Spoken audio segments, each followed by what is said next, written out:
Sunday show presented by Scott Vicknair Injury Law Firm. Chris, Lito, and 5 in studio. We're talking Trey Murphy. We're talking Herb Jones. Who's going to rebound the basketball?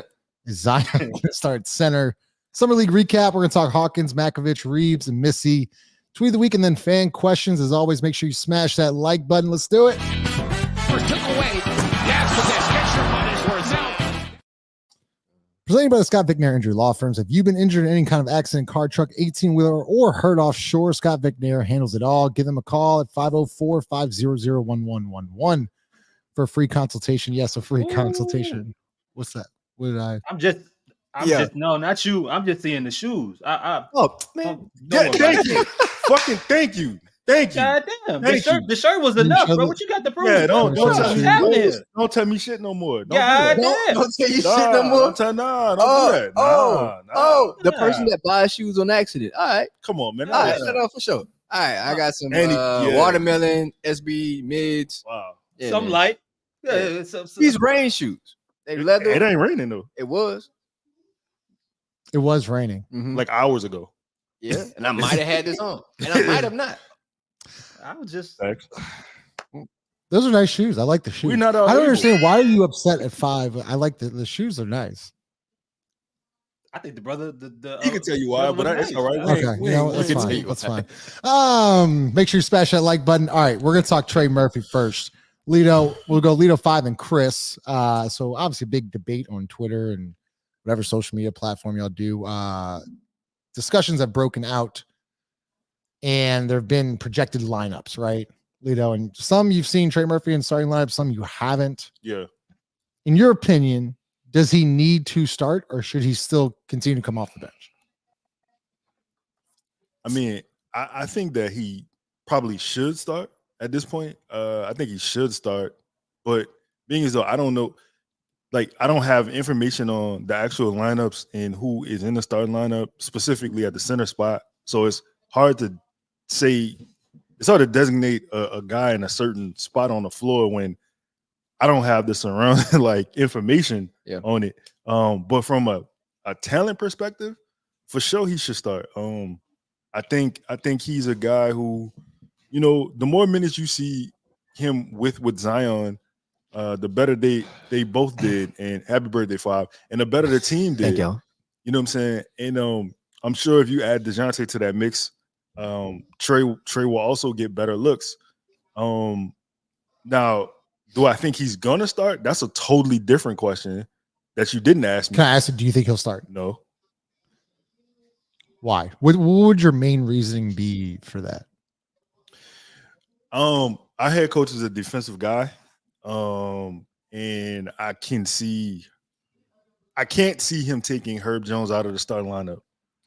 Is it because he made first team all defense? Like, is that like? No, it's just because of defense. I mean, it's not because he particularly made the list. I mean, but he was starting Herb when he was an unknown out of Alabama, a second-round draft pick. But I understand that, but if you remember, I think Josh Hart went down. I think it was like game 2. I think he went down that year. Like, I don't think he had an option. Yeah. But you had options since. Sure. And look, I love, like, I'm a big Herb Jones guy. Yeah, I think ain't no he's the obvious choice to be put on the bench if Trey Murphy were to start. Jarrett, what are your thoughts on that? Does Trey Murphy have to start? I mean, at some point, if you're gonna give a guy like a max deal, you would have wanted to actually start him last year or previous years. Like that's the misstep you've already made, and you're gonna just double down on that same misstep. I think the dude needs to play. If you're going to get a return on investment because you're going to give this guy, let's say you and I, we think between $140 to $150 million, like I think you might want to see how many minutes he can play alongside your great player in Zion Williamson. Like well, go ahead. It's funny, Jarrett, because I said that a lot of people kind of got back at me, paused, and was just I paused it. I did it. That one was worse than the first one, but go ahead. What I'm saying though is statistics show that he was actually better. Trey Murphy was better without Zion Williamson on the court. Yeah. I accept that. Look, I've watched a bunch of games. You can have all your stats. They're all pretty and nice and everything like that. I watched the games.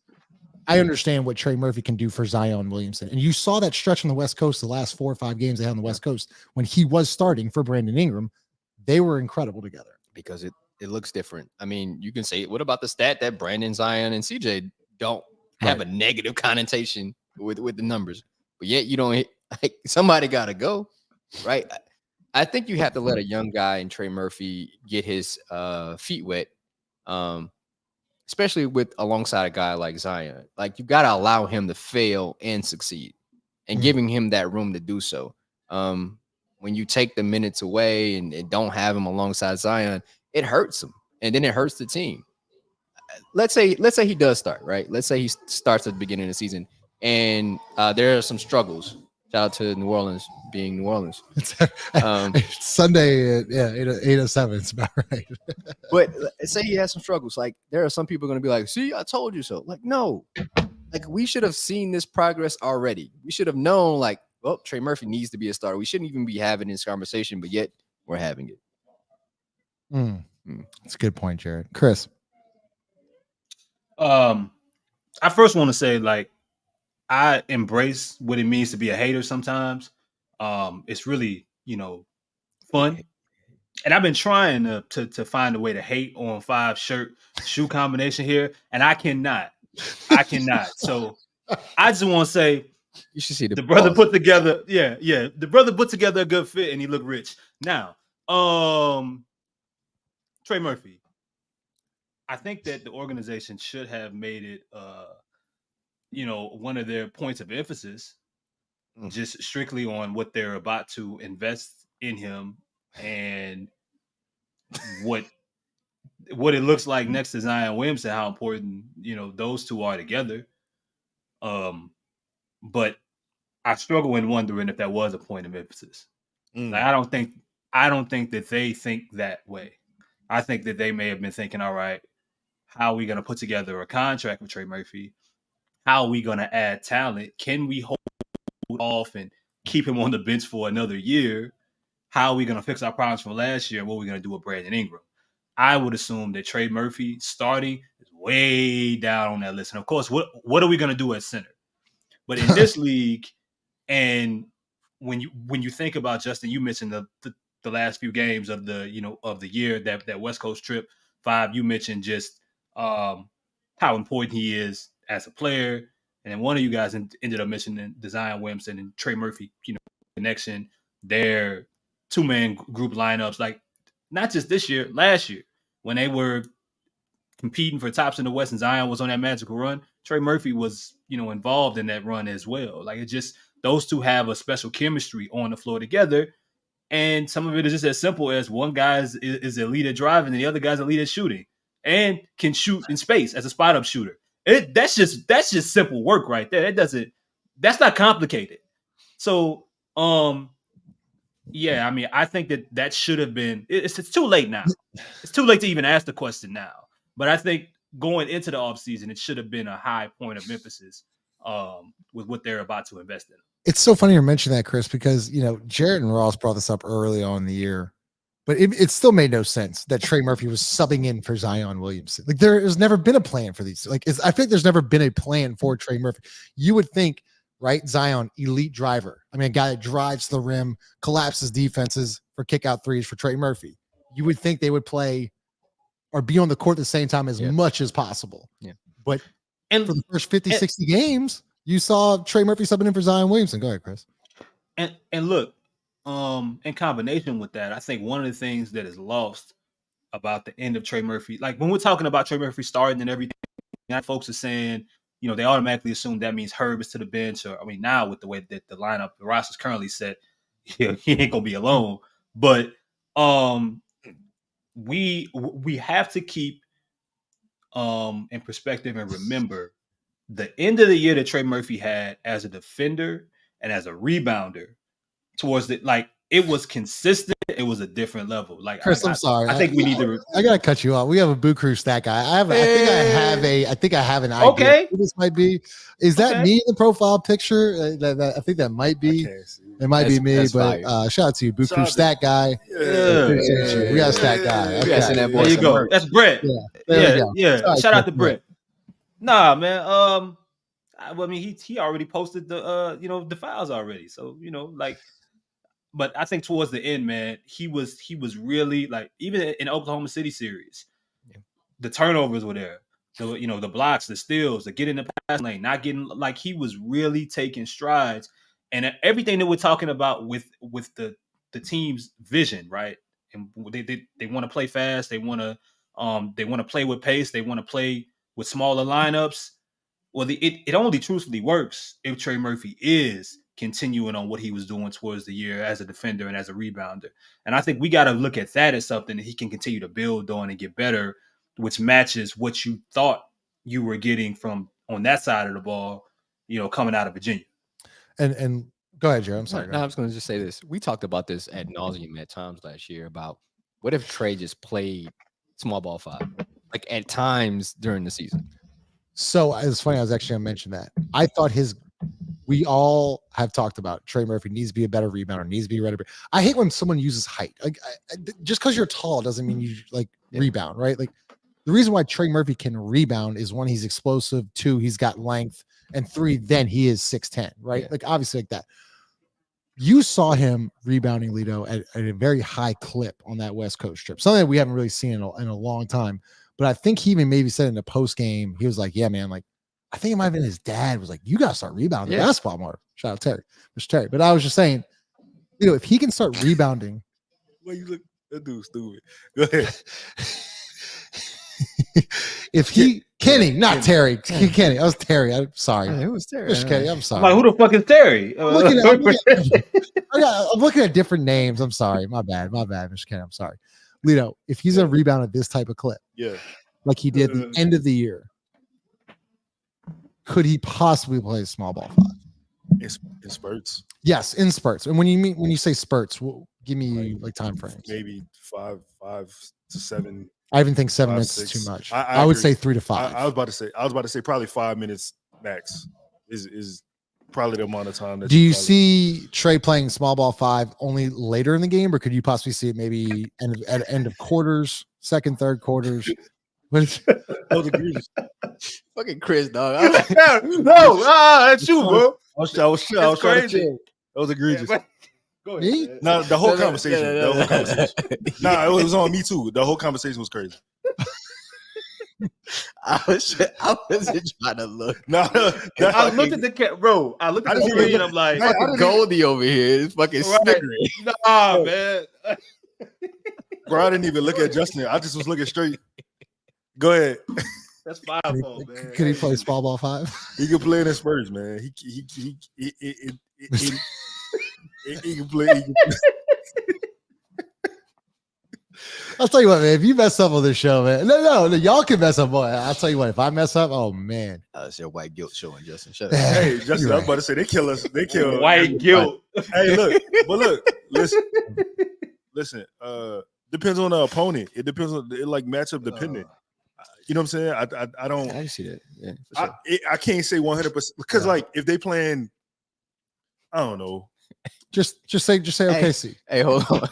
Matchup dependent in the West, it's go get. That's what I'm like. Shit. Go down the list. Like so no.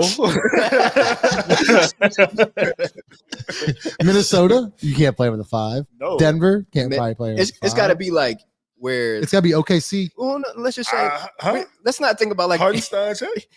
Yeah, it's good. Like spurts, pause, like where their backup is in the game, and you can play. Right. You know, like their backup has to guard Trey Murphy on the offense. Like that's what I'm thinking about. Like if you're gonna play that game, then yeah, you can make that happen in the West a little bit. Can I ask you? All right, you say Hartenstein, right? Yeah. Okay. If Hartenstein posts up Trey Murphy, do you think it's a win for the Pelicans, or do you think it's a win for the Thunder? I think it's a win for the Pelicans. Okay. But the problem is, it's not necessarily that. Is the missed shots from other players that you get you win that matchup. But look, hold on. I want to say Chris's point. He was talking about possibly the Thunder series, right? Yo, if you get Trey involved, if you don't forget about Trey in that fourth quarter of that series, you still game 1. Oh yeah, they should have won game 1. That's but I'm saying if specifically on Trey had it going that game. If you don't forget about him, if you don't Oh, that's right. He didn't get a shot He in didn't the get last like 8 minutes of the fourth quarter, Yeah, and he had it going. yeah. Yeah, I remember that. But that's been a problem. That's been a problem for a very long time. Which you Forgot about Trey. Ooh. Yeah. There you go. Ooh. Say less. So I was gonna talk about Herb Jones, but I saw some interesting comments, and I had to bring them up. And I don't think this is a possibility, but there's a lot of people saying this. Brandon off the bench. Brandon off the bench. Hey, Brandon off the bench. I look, if Brandon's on this team, he is not coming off the bench. And I don't think he should come off the bench. I don't think he should. He has to change one thing in his game. He has to change one thing. If he shot 5 to 6 threes a night, we wouldn't be complaining. No, you know that. Two things. Big ball Two things. Okay. Two things. Okay. Two things, Justin. Two things. Marie just now. I'm not so solely upset at Justin's take because like if he just exchanged some mid ranges for threes, it wouldn't be as bad. Okay. Yeah. No. I mean, he's still right, but I think Brandon has to also play faster. Exactly. Yes, that was. And yes. the fucked up part about that is like I've listened to him talk post game so often about like let's say he has a bad first half and a really good second half. He'll talk about someone fill in the blank in regards to the coach saying, "Coach told me I just needed to play a little bit more pace, play a little faster," and it changed. And with Brandon, it's not simply. I definitely think the threes matter, but with him, it's sometimes how long, even when he's not taking a three, it takes him to get a shot up. Everything that we loved about the Pelicans when Brandon is not in the game is that they play fast. They run and get up and down the floor. Brandon sometimes takes his time. It just is what it is. Moving the basketball, he may not we saw it with not only just Team USA, but when this team was fully healthy, Brandon getting the basketball, pump fake, drive, dribble. Sometimes getting into a contested midi or sometimes resetting the offense. Now you got 11 seconds left on the shot clock and CJ like, what the fuck? And everybody on the timeline blaming CJ for it. So I think the pace, I think the overall recognition of how quickly things need to go in this game, shot recognition and the threes are something that all fit into what can make Brandon better. Not saying he's a bad player, but those were the things I think he needs to improve on. Good point. Yep. Good. Chris, today, I think that's why he needed a guard, right? Because he became like in the process of thinking too much. Yeah. Like, dribbling the ball and thinking like now you're 17 and now you got to do something. And it's not like you got like, no offense, like an all-world coach, giving you offensive guidance at a premium. You don't have that luxury. So it's all, I got to make this happen. And then I'm getting guarded by probably the better defender on the opposing team. It all seems like a, symptom of a larger problem that we're kind of having. So do you think you broke your cup? Yeah. Do you think that DeJounte could unlock Brandon Ingram? I'm not gonna say it in those terms, but I think DeJounte could help. Yeah, he could, and that's why a lot of the people will get upset with CJ because he's being methodical about everything too. You can see CJ is even better when someone's making a play for him. Making a play, and then CJ is there a chance? No, I just saw that. Okay, no, I'm just saying you can just see like CJ playing better when he doesn't have to think as much. It's all reactionary. Kenny, what? Whoa. What happened? What's going on? You okay? Is it too late? What's going on here? This used to be a family show. God. It used to be a family show. Here we go. Little Boo Crew media stat here. Brandon went 8 of 21 from the right corner, 4 of 12 from the left corner last year. No way. That's all he shot? That's all he shot? Yeah, he only shot. Nah, you gotta prove that. I need to see a picture of that. There's no way. He don't want his corners, man. The fact that we can even somewhat believe it is the real problem here. Shot like 83, though. He doesn't. But he does not shoot in the corner. Yeah, man, just shoot in general. Like it's not enough. Hey, to Chris's point, the it's not just the threes, Justin. For me, is the drives per game also. Okay. Like you got a 6'9", 6'10" wing, and if he's not attacking, like he go generally like if Zion is on the floor, DeJounte, whoever, Trey, like he should have a mismatch. Brandon, that is right. He should be able to beat whoever off the dribble. The problem comes in when I see, and I'm gonna just specifically reference this shit because this part it broke my heart when he had Austin Reeves on him. And he couldn't take Austin Reeves off the dribble. And that's when I knew the dream was dead. Right then, I was like, this shit dead. It's over. Do you think the injury? I wish Chaz was on the show for me. No. Listen, but do you think he's lost the step? If you go back and watch that Phoenix series, different player. That's what I'm saying. Totally different. And this is and Chaz always makes a great point to this. I could say, well, he was injured. Well, he didn't look injured against Sacramento. He looked pretty good against Sacramento. But even look at the way he scored he had 40 against 40 against somebody, Detroit, somebody. Yeah, it was. But even look at the way he scored the ball, right? It's not the drives aren't up. It's to me that should be simple.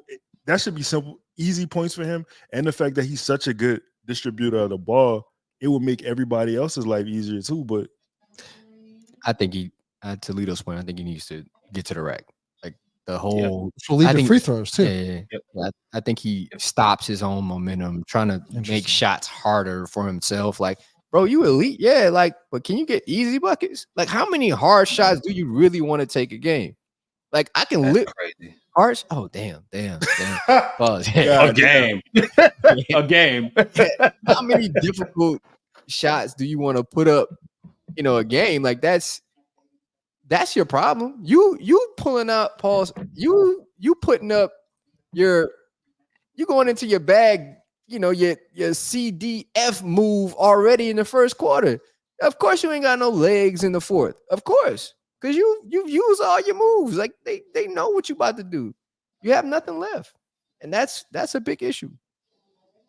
I really wonder if DeJounte will make life easier for Brandon. Can't help with that. Because y'all make a really good point, right? Like Brandon had to be, I guess, the facilitator over the last couple of years. And look, like that's a huge ask, right? For anybody is to run the offense, get everyone set up, and then you're dribbling, shot clock's running down. Let me kick it to CJ. Bad shot. Everyone yell at CJ, right? I wonder though, what scares me about that, Chris, is we never saw any off-ball action with Brandon last year, or even with Team USA. So at some point, the coaching staff or one of the coaches of Willie Green, Borrego, whoever it may be, you got to implement sets for pin downs for Brandon. Like, hey, get rid of elbow. Elbow's got to get out. I don't care. Elbow's got to get the fuck out. Literally anything else with pin down action was Zion or Brandon. How many times do you see that last year or over the last 4 years? And that's my problem, Chris. I still don't think that they're putting him in the right spot to succeed.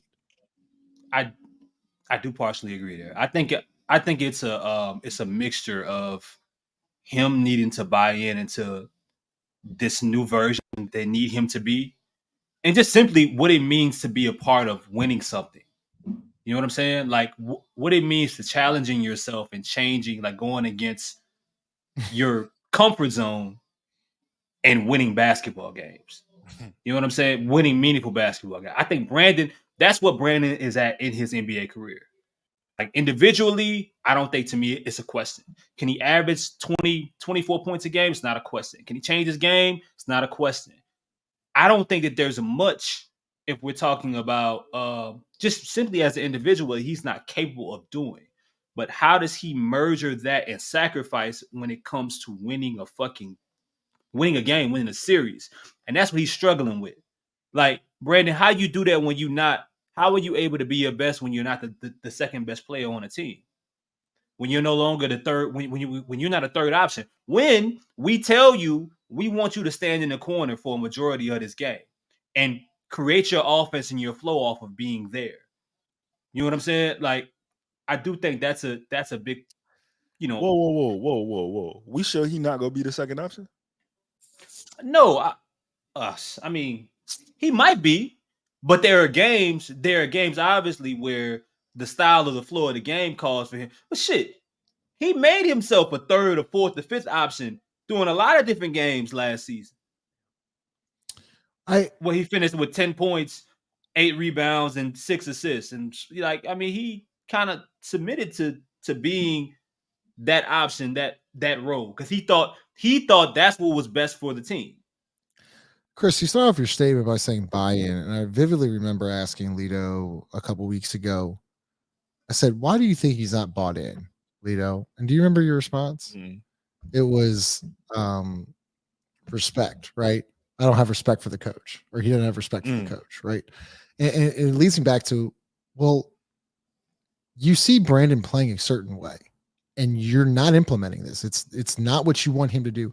So it goes back to the question of, when is there going to be accountability of when a player, we want to play a certain way. I want to play a certain style. I want to get up 43s a night. I didn't say this. Jared didn't say it. Lito didn't say it. You said it. You want to get up 43s a night. And there's clearly a player that is not playing like that. But you continue to announce him last. He's, the face, all this other stuff. When will there be accountability in the building? Because I do think that, okay, I saw a little bit. I saw one moment is when he benched him against the Lakers and he threw a bitch fit, sulking, pouting, all that kind of stuff. BF. Sorry. Eventually, though, it's got to be day one. If he's not doing it the right way, then we got to move on.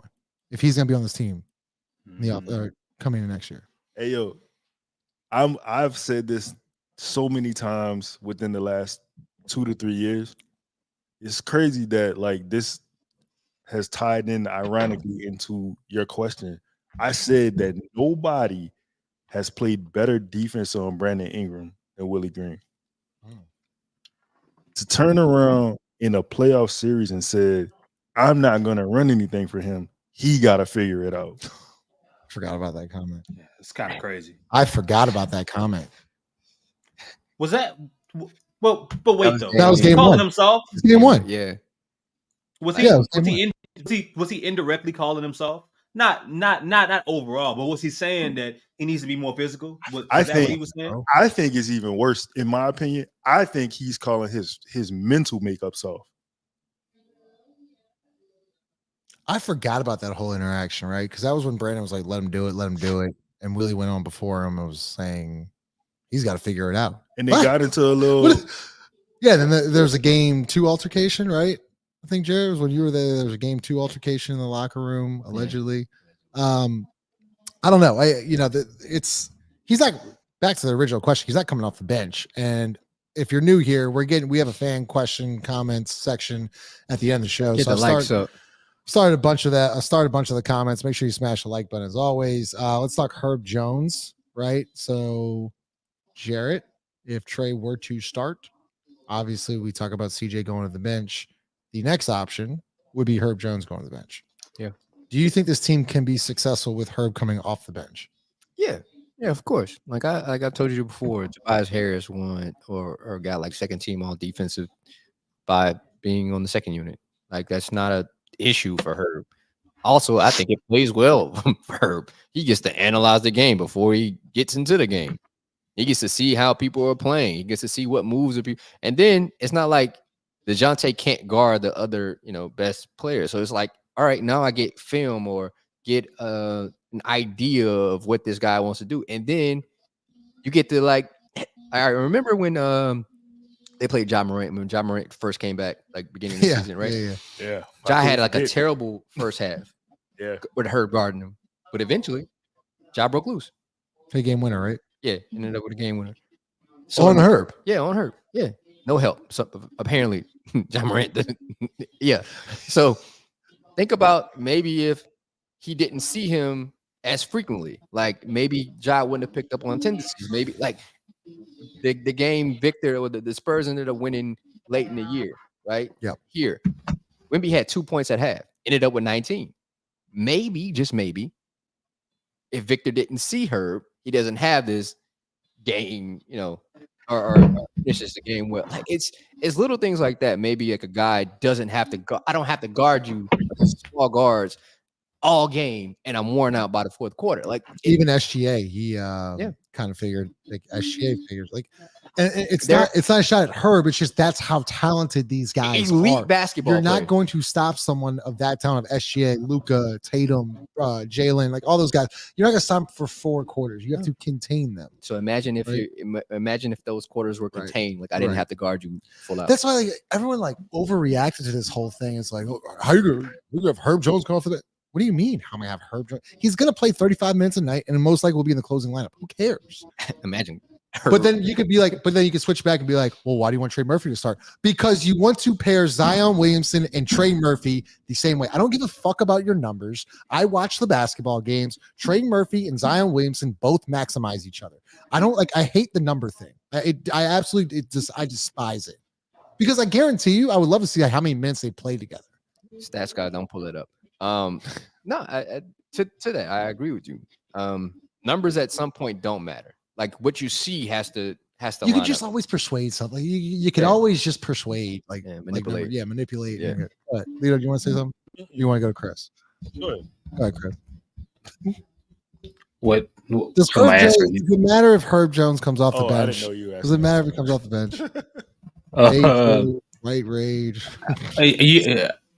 I think it matters if you have a thought out basketball vision for it, because to me, if your goal is to win basketball games, I think putting your best defender and maybe your smartest overall basketball player on the bench, I think for the rest of the team and for her, it needs to be a reason that makes sense.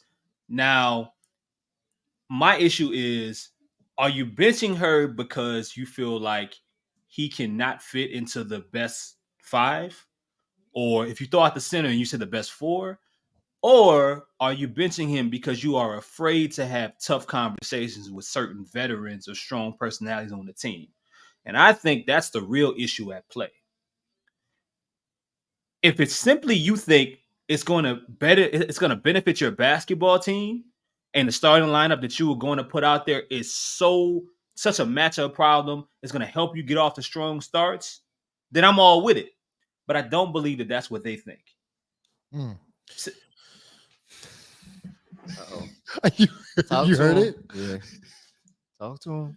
Yo, it wasn't to Chris specifically, but it was in the same breath of Brandon saying, "Help me figure this out," and you telling me, nah, you good. It's the playoffs now. You got it. It's the same situation with Herb on defense. I know what Herb can do defensively, right? But like he was saying, for 4 quarters, you playing against an iconic NBA player Josh probably the most exciting athletic player in the NBA. So at some point, you would think when it's winning time, you would give help to the guy guarding him. No matter how good Herb is on defense, it's kind of like Chris was saying, or Bob was saying, schematically, what is the game plan, right? Like there should be instances where you show man, but you disguise help. It's kind of like in football, if you playing a cover 2, you show 3. You know what I'm saying? Or you know what I'm saying? Like it should be ways where you cannot just say, Herb, that's I know that's Luka, bro. I know who you are. Man, just guard him. Just guard him. Don't worry about it. We ain't gonna help you, man. You tripping. Guard him. You all right? You good, ain't you? Like what? Herb's obviously the engine of the defense. And people are like, well, I mean, you take Herb out of the start. Yeah, he's not gonna play for 5 minutes. He won't play for and I'm not saying that Herb needs to go to the bench. I'm just saying that we're talking about the first 5 minutes of the game to where Herb Jones doesn't start. And to Jarrett's point, maybe he gets to I know it's like the easiest example to say, but it's Ginobili. Yeah. Ginobili loved coming off the bench because he's like, okay, I can see the game flow. I know where I can impact the game, this and that. And it's just a different spark, a different energy. And then it's not me and Ross talked about this a lot. When Herb missed his first shot, like it was a different offensive game for him. Imagine if that pressure wasn't on him to start a game. Right, because he's usually getting the first shot. He's usually getting the first shot. The corner three. The corner three, right? Always. So imagine if he gets to see the game and like, okay, they've made buckets. Cool. I could come in and play defense. Can you please talk to it? Like, can you please, as a player, talk about just how that just takes off so much pressure? Yeah, the flow was already there. I gotta come in, pause, and change it, or help it, or assist it, or just go with it. Like, Right. I don't have to create it. Like it shouldn't be Herb's job to create the flow of a game. Like momentum to start a game shouldn't be the reason why the Pelicans win or lose. And matter of fact, I said this, made a clip of it, and then some Pelicans reporter like used it. When Herb played well, the Pels played well. Herb doesn't make enough money for his impact to be like they win or lose based on that guy. Those were some of my favorite takes. It's like Herb Jones. I mean, he's 0 for 4 now. He's killing this team. It's like no, he's not. No, he's not. He doesn't get paid enough for the killer team. Like, yeah, he missed 4 shots. But that's not his main. That's not his main impact. He did shoot 41% from deep this year. Obviously, I think career like high. almost 50 from the corners or some shit like that. I worry. I don't. Once again, and Jared, I know you and I have discussed this ad nauseum. I don't care about who starts. I care about who finishes. If Herb Jones is not finishing the game, I got a problem. Yeah, no, that's. I'll be the first to say I got a problem. To start the game, what do I fucking care? How many games are won and lost the first 5 minutes of an NBA game? None. Can you honestly think of one? Maybe the COVID one when they stopped the game, but I'm just bullshit. Well, no, but look, and you're right. But here's the thing: you also get into situations where we're having conversations in the middle of the year as you're down 10 points every game, and Jose and Najee Marshall are coming in, giving your team energy out of nowhere and bringing it in. It's like, why the hell? The same conversation that's being had about Herb. Why should Herb be the one to bring you energy or to play well to determine win or loss records? Well, you got to finish. You have to finish or figure out your starting lineup to at least break even. So all the pressure isn't on your bench consistently against good to mediocre teams to bring you back in games. That shouldn't be a constant either. This is also a good point, but everything does depend on who you're playing. That's a yeah. Buku Media stat guy had a good Herb stat. I didn't see it. He said that Herb averaged 2.6 points a game in the first quarter. So where is that stat? I think last year Sorry. Guy. No, CJ McCollum's 5.4 points per game in the first quarter in his career. Yeah, the spacing matters though. Last year, to Fow's point, I asked that same question. Like, why does this team depend so much on role players? I don't. The playoffs showed you. The playoffs showed you that, like, yo, it's all about the guys, man. Like, if it ain't the guys, like, no disrespect, but man, Jose Alvarado not winning the playoff series. Najee Marshall not winning the playoff series. Herb Jones is not winning the playoff series. Look, for as good as Jose Alvarado was 3 years ago against Phoenix, he didn't win you a playoff game. He had good moments. He had great moments. I don't think he won you a game. Won your game is Brandon Ingram going off fucking 30. That's who won your game. Guys. The dude, him going off for 30 is what won the game. That's the problem. That was the problem. One of the problems last year. And I'm a little bit worried that it may consistently be a problem because what's up, Ross? Because now, right, like he might fuck around, put Herb at center. Like you know what I'm saying? Like guys always have to, role players have to consistently play above their means. And then when the shit don't work, it's like, well, damn, what's wrong with Najee? He tripping. So let me ask you something.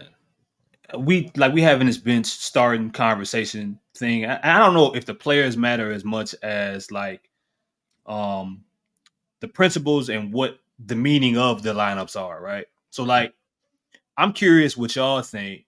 Like for me, it's just provide spacing for whoever your two best players are on the floor. So if your starting lineup, if it's Brandon or Zion, if it's Brandon DeJounte, whoever it is, provide them spacing. what do you guys think is the most important, I guess, attribute or the most important message that you need sent with whatever your starting lineup would be? Mine would be, again, I've said this is Zion's team. Whatever benefits Zion, that's what we doing. What benefits Zion the most, Jared? Yeah, that's the one question. I mean, but what benefits him the most? Yeah, shooting, spacing. It's very simple. This isn't a hard thing. Like, this isn't hard. We're making this so hard. Yeah. Damn, pause. That's This isn't quantum physics, but it isn't difficult to understand. Like, Zion needs space, needs somebody that can screen, needs somebody that can get to the basket and finish. Like, this isn't hard. You just need space. Yeah. Like, what are we doing? Why are we making this more difficult? Matter of fact, matter of fact, I talked about this on. Remember when they lost the second game in Dallas when I was there? After Jordan Hawkins dropped 34 points, they benched him. Yeah. So, like, they all right, it was a close game, right? Kyrie had 40, I think. Tim Hardaway Jr. had 40 as well. And at the end of the game, right? At the end of the game, like, the Pelicans did like some inverted pick and roll with CJ and Zion. And that was like the first time I thought, like, all right, they figured it out. They have something they can close with. They didn't win the game, but it looked like they had an idea of what they wanted to do. And the next time, it never happened again. Like, that's the problem that I really have with this team. They have no identity. They have no idea of what they really want to base their livelihood on. And if I'm them, I have to look at it like, if it doesn't benefit Zion, we're not doing it. That's a great point, Jared. I gotta, as said in the comments, this is a show of accountability. So sorry. I want to thank the Lord. I want to thank Coach Harbaugh. Fucking love you, man. Love the shit out of you, man. Man, really was crying. Yeah. I swear, like, I'll run into some random people that love the show. Like, want to thank the Lord. They'll lead off with that. I want to thank the Lord. Make sure you smash the like button. 130 people on a Sunday night. Appreciate y'all as always. So look, we're gonna do. I love this topic, Chris. We're gonna start off with you first. Who impacts winning more, Trey Murphy or Herb Jones? I'm glad we saved this for Saturday because I don't know. I still don't know if I know. Well, no. Sunday. See, the reason, what I say? You said Saturday.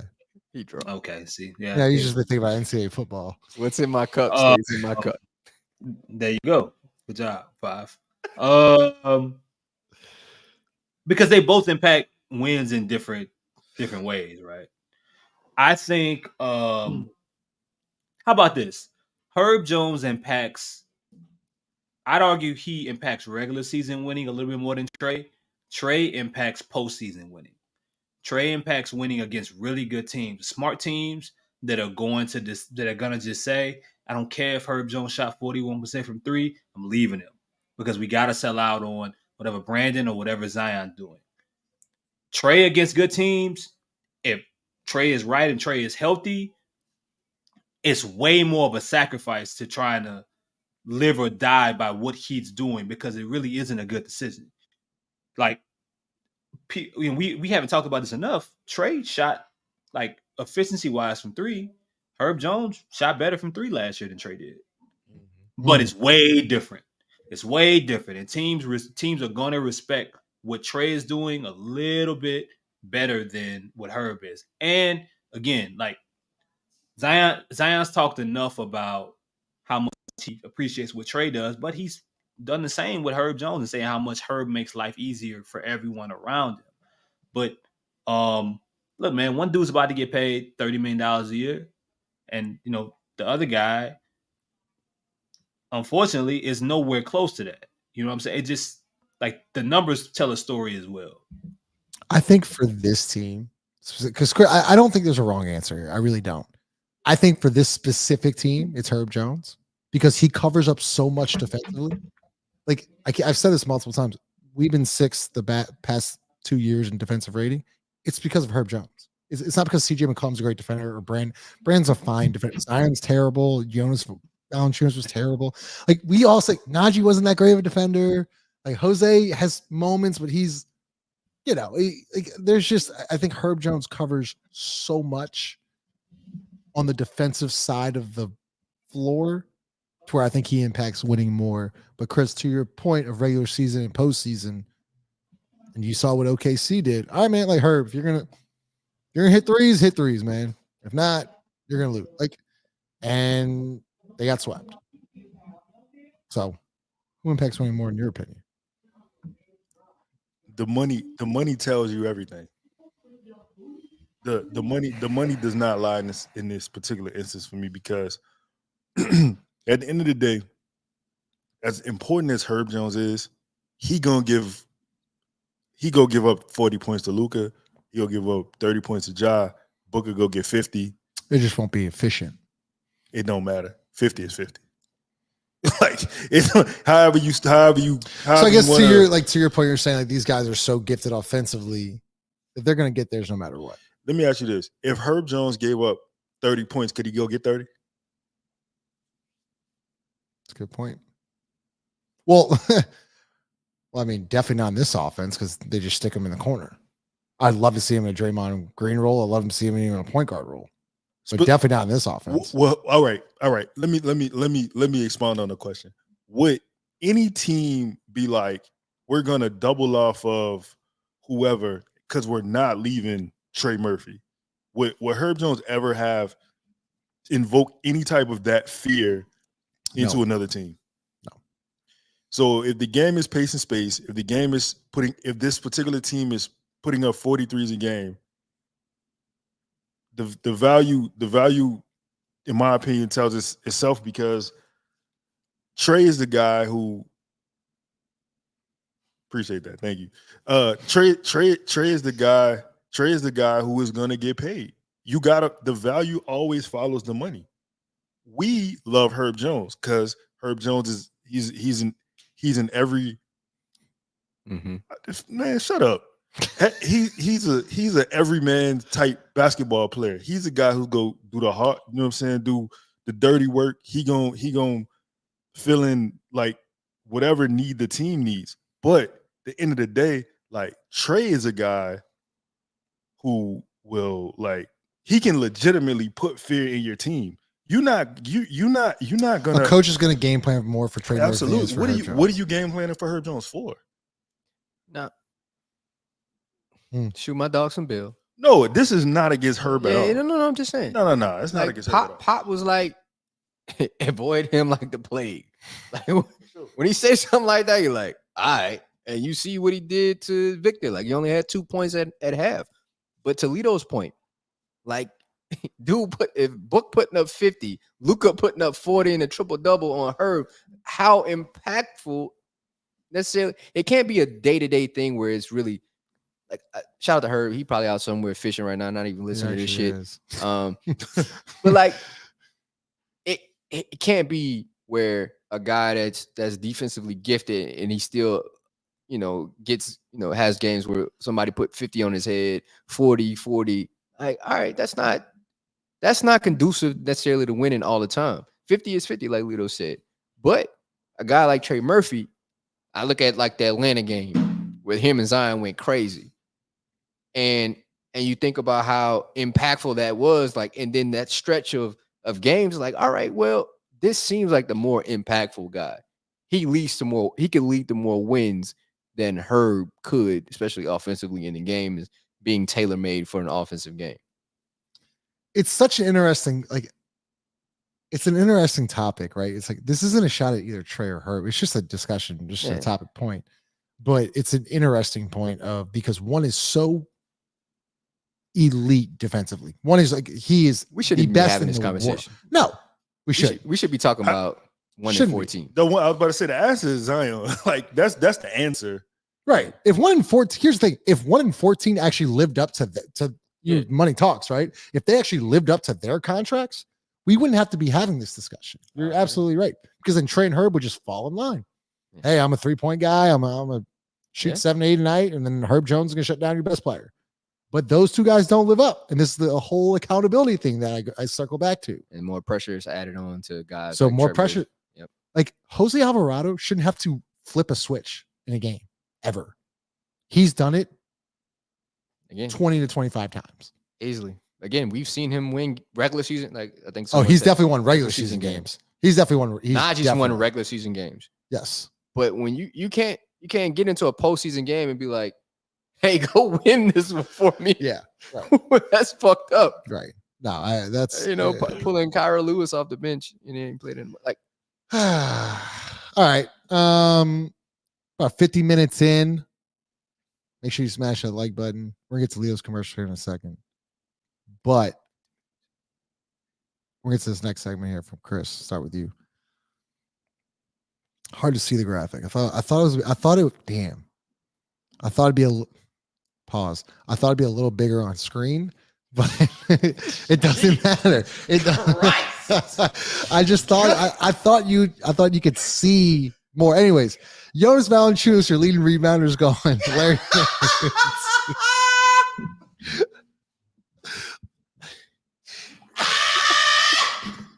That was the worst explanation I've ever heard in my life. Let's hear from Standard Mortgage real quick. Buying a house is one of the largest financial investments you'll ever make. That's why you need the experience and the support of the Standard Mortgage team. Whether you're looking to purchase, refinance, or consolidate debt through a cash-out refinance loan, Standard Mortgage will help you every step of the way. For the last century, we've grown to 7 locations across Louisiana, but we've always called New Orleans home. While others are busy raising your rates, we're focused on raising the standard. Visit us today at stanmore.com, STANMOR.com. NMLS number 44912, equal housing lender. Oh my God. Shout out to Standard Mortgage. Okay, so you're losing about 21 rebounds a night with no more Jonas Valanciunas, Larry Nance, Najee, and Dyson. DeJounte averaged 5.3 rebounds last year. In your opinion, Chris, I'll start with you. Who will need to take the biggest leap in rebounding this year? If you can kind of see on the screen, Zion average. Don't explain it no more. Zion averaged 5.6 rebounds. Brandon was 5.1. Trey was 4.9. CJ was 4.3. Herb Jones was 3.5. I think that is. Chris, who's got to take the biggest leap? I'm sorry, man. I made a mistake. I apologize. I understand. I just feel uncomfortable that I have to be the one to kind of, answer after you did something like that so egregious. I feel like the people that are in studio next to you should have to. But I'll go ahead. I'll go ahead though. Zion. Do you think he could honestly do you think he takes a 3.5 rebound leap from last year to this year, and he's an average 8.5 rebounds? Do you honestly think that? No, but you asked me who should. It's Zion. It's if you are generational, it is part of your responsibility to say, okay, and this probably leads into what would a later segment, but this is a part of what comes with that tag of being generational, being that kind of individual. You need to be. We shouldn't be having conversations about Zion is underperforming as a rebounder. We shouldn't be looking at games where he leaves the games with 5 or 4 or 6 rebounds, because it's a want to, and it plays into some of the negative elements about Zion sometimes, and him just sometimes being lazy. You know what I'm saying? Not 100% being locked into what can make his life a lot easier. He's only gotten 10 plus rebounds in 29 out of 184 total games. With his ability, that shouldn't be a thing, because look, and we keep talking about with the staff and with Griff, and everyone said that they wanted to do, but this is the era that we live in as well. While certain things are changing and how centers are being used, and we're seeing more traditional big lineups more and more, but Zion, it's on you to match what the vision of the front office or the coaching staff is. If they are gonna play small, a big part of that has to be in him dominating on the glass. And we don't have to talk about why. We know what kind of transition weapon he is. We talk about making life easier for him and giving him space. He creates space for himself, period, by rebounding. Him rebounding and having a basketball creates a different level of space, because they don't, teams have to adjust to him. Everybody on the floor is going to have their eyes on him, whether it's the people that are backpedaling or the guys that are trying to get back in transition on a break. It's literally that simple. Just rebound the ball. Ayo. Hey, look, listen. To be, I understand he's 6'6", but to be as athletically gifted as he is, to jump as high as he can, to have a 40, I think he has a 41-inch vertical, and to average 5 rebounds a game. Luka averages 10. Bro, get the fuck out of here. Like, nah, man, I'm not. Josh Hart's 6'3", and he averaging damn near 11 rebounds a game. Like, I'm not buying that. You asked him if he could take a 3-rebound leap or whatever. I'm not even asking for 10 rebounds. But if you can't give me 8, dog, you can't give me 8 rebounds. You serious? Like, you getting paid $200 million and you can't get 8? It's really crazy to have this conversation too. Yo, like, nah, man, I'm not buying that. Nobody gonna make me believe. Like, I'm like, nobody gonna make me believe it's the scheme. Like, bro, it is insane to me. Dyson Daniels shouldn't be a better rebounder than him.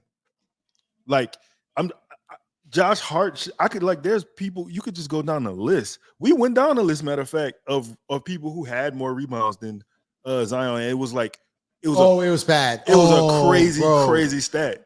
Who had like more? There was a certain point in the year, and I was like, these are the people that have more rebounds. It was crazy. Nah, man, like it's all about 1-2. That's just, if you want my opinion, it's honestly laziness. It's laziness. Show me you serious. If you show me you serious about winning, you doing little things like that, because that's game winning. Rebounding is a game winning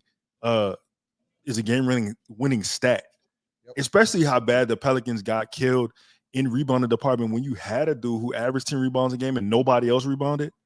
And like, you come into this season and you lose that and Najee and whoever, and you think, how is the team gonna succeed from a rebounding perspective? Well, be a leader. Show me. Once again, though, it goes back to accountability. Go ahead, Jared. No, I think Lito's right. We've even talked about how, like, just Zion being a better rebounder would lead to him not having to give the ball up to a point guard, and just being able to get in transition and go. Like, it benefits you. Like, not just from a numbers perspective, but like, it just benefits you and your team if you rebound.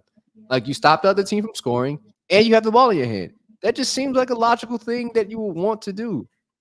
It just makes more sense. Like, one, this is why I think even the Jonas, i.e. trade or let go benefits the Pelicans just from this simple standpoint. Like, you can't rely on Jonas anymore. You have to rely on yourself. Like, you can't, and I think it's going to be a glaring issue early on in the year. Yeah. And all right, you're going to get your ass whooped. You're going to get, the offensive boards are going to be crazy. And for the other team, and second chance shots and, threes, it's going to be glaring because you can't rebound. So what are you going to do about it? It's not going to be like, oh, we can make a trade to get some, like, no, you have to fix it. Finally, you have to fix it. Not just Zion. I'm talking about, like, really the entire team, but mainly him, to the point, like, you have to do something about it. And you actually have the ability to do something about it rather than just be sulking in an issue that is at your feet. So if we talk about Zion Williamson, right? So we bring back that graphic. One of the more popular names, Chris, was Trey Murphy. Do you obviously we talked about this a little bit before, or at the beginning of the show, where he had that West Coast trip. I think he was averaging like 9.5 to 10 rebounds during that West Coast trip.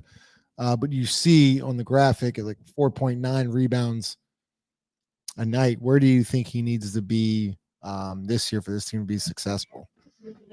I think he needs to be somewhere around 6 or 7 rebounds a game. And I'm just talking about just gradual increases. Like someone in the chat, I see like some of the arguments in regards to Zion not rebounding. When we're talking about transition opportunities, is folks saying, well, I'd rather him getting down the floor, and I'm assuming as, being a lob threat or someone that you push the ball to. But I mean, I I'd argue him rebounding makes him even more of a threat because you have to deal with him from the rebound and him pushing the break. That opens up opportunities for everybody versus if he's getting in transition, he's running the left or right wing. What we thinking? Lob. That's probably gonna go out of bounds depending on who's throwing it. But you know what I'm saying? But that's what we're thinking versus if Zion catches the rebound and he's running, he's leading the break and he's running the middle of the floor. What is the defense gonna do? They don't know what to do. I'd rather Trey be the one being in in this case, if Zion's grabbing the rebound, I'd rather Trey be the one in transition because of the opportunities to be able to as a shooter and as someone who can catch lobs at the rim. So I do think Trey's rebounding needs to improve, but it doesn't change the fact that when we're talking about like rebounding is a weapon, and it's a deadlier weapon when it's in the hands of certain individuals. Luka doesn't just have 10 rebounds a game because they can't afford it. No one else can do it. Like Russell Westbrook didn't average 10 rebounds a game at certain points in his career because it was just, they needed it. They had fucking Steven Adams on the floor. Like Steven could have grabbed every rebound that Russ did. But it was the fact that somebody was smart enough to know him grabbing the rebound and being able to push the offense while the other team is backpedaling and getting in transition, it's much more deadlier than my center grabbing the board and handing the ball off to you. And you know what I'm saying? It's simple basketball to me.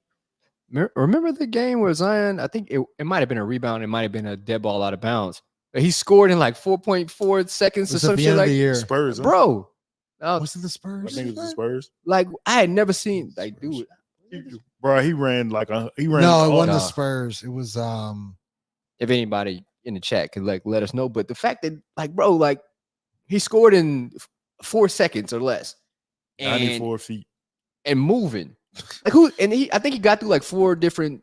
Yeah, it wasn't like a straight line. It was I think it was the Clippers. I remember it was at home. I'm just trying to think. It was later in the year. It could have been Spurs. It was either Spurs or Los Angeles. Spurs game. The Lakers. You sure it was Spurs? And San Antonio. In San Antonio. It was away because I was watching it at home. Yeah. But man, in San Antonio. So just imagine Zion getting a rebound, sprinting full speed. This is what and I you thought. have to. This is what I thought. But I'm sorry. Yeah, whatever. I mean, but again, him sprinting full speed, and you have to make a decision. To Chris's point, like you have to make a decision. Guess what the decision is, Jared? Get the fuck out the way, because I'm not like the only one person took a charge. Do you remember who took a charge on a downhill? So Zion, do you remember who it was? No, it's LeBron James. Oh yeah, LeBron James took a straight square in the chest. Probably the only person who could take the charge from him. That's not. It's just square in the chest. Yeah. Right. Like he's the only person to do it. Probably the only person who could take that charge from Zion anyway. Right. So we say Zion and Trey.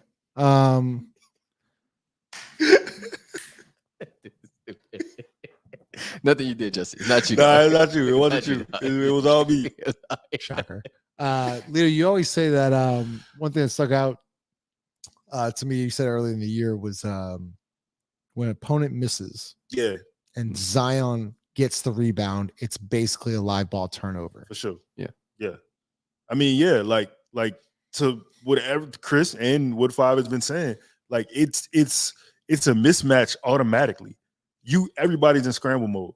I love the idea of Zion getting the basketball and Trey being the lob threat, or Trey being the guy who's running to the 3-point line, you know what I'm saying, to take the shot. I think if Zion has the basketball and he's initiating the fast break, there's so many options, you know what I'm saying, available to the Pelicans.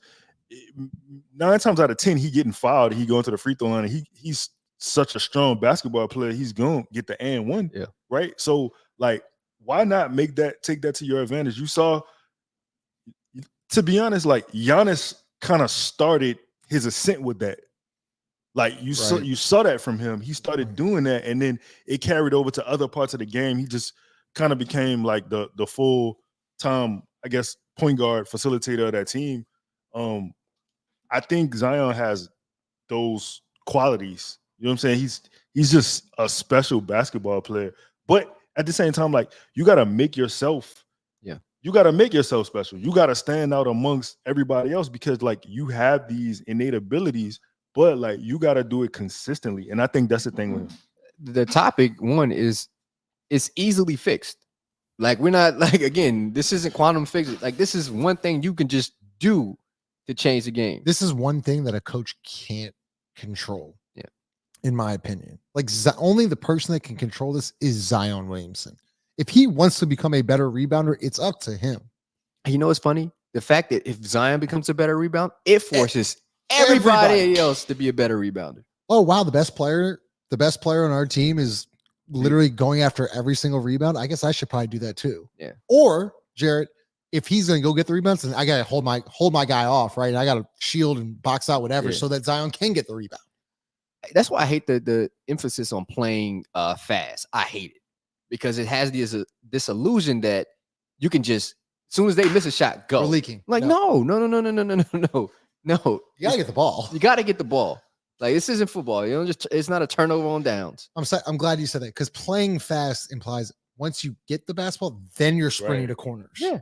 But you have to possess the basketball. Too many times throughout the year, you would see Zion Williamson be the guy leaking out. Looking. He's just it's like, nah, dude, like you're the guy. Either that or looking. Your alley hoops only come off steals. Like that should be a rule for you. Like your oops on the fast break should only come off steals.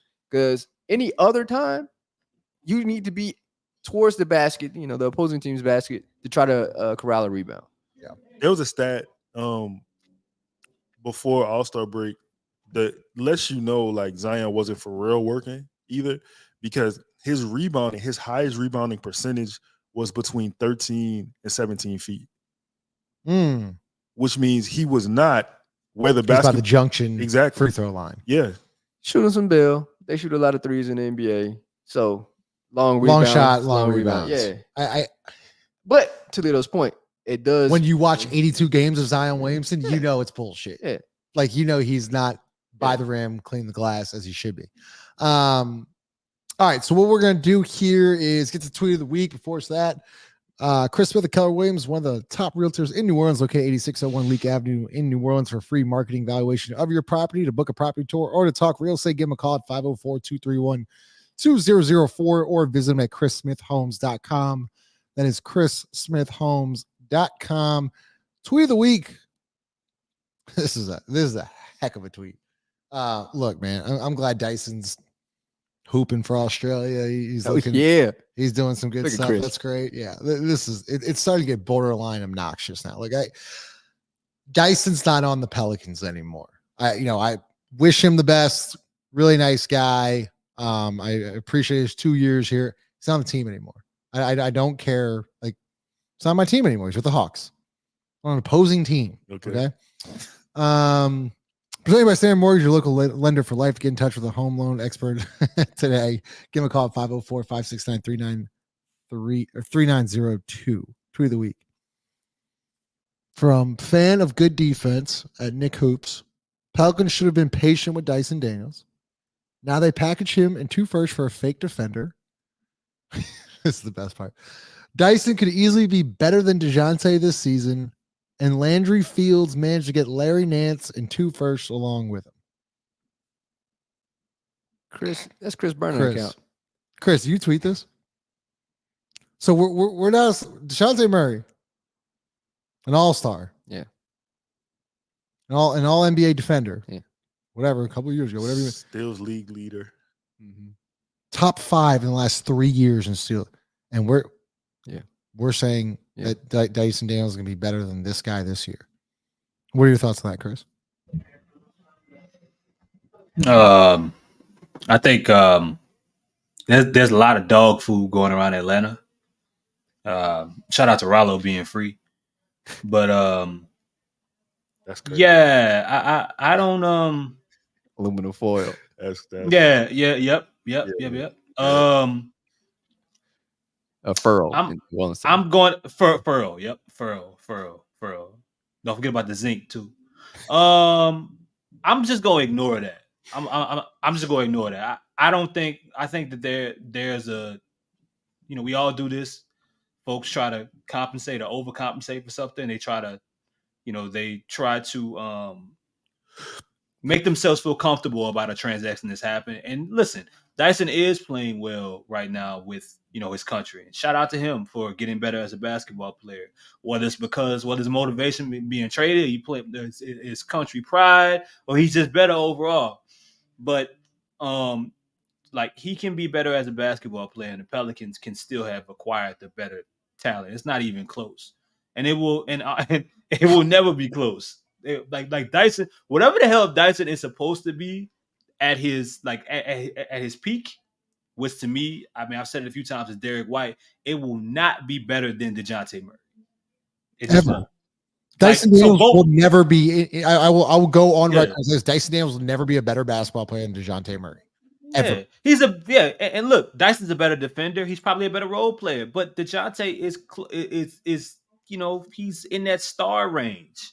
You know what I'm saying? He's somewhere. He has a level of responsibility that Dyson will never have while being super talented, bro. So, two things can be true. You can be happy that Dyson is in Atlanta and that he's maybe in a spot that will fit him well. And DeJounte's in a situation as well that, for a team that could kind of needs his services. Pause. So, You know what this is? You know what that is? You know what that is? That's she ain't love you like she love me. you know what I'm saying? Yeah. That's you know what I'm saying? Yeah, like nah. You ever had some dude text you? Hey. Oh. Yeah. Hey, Yeah. How you know her? Yeah. I traded her.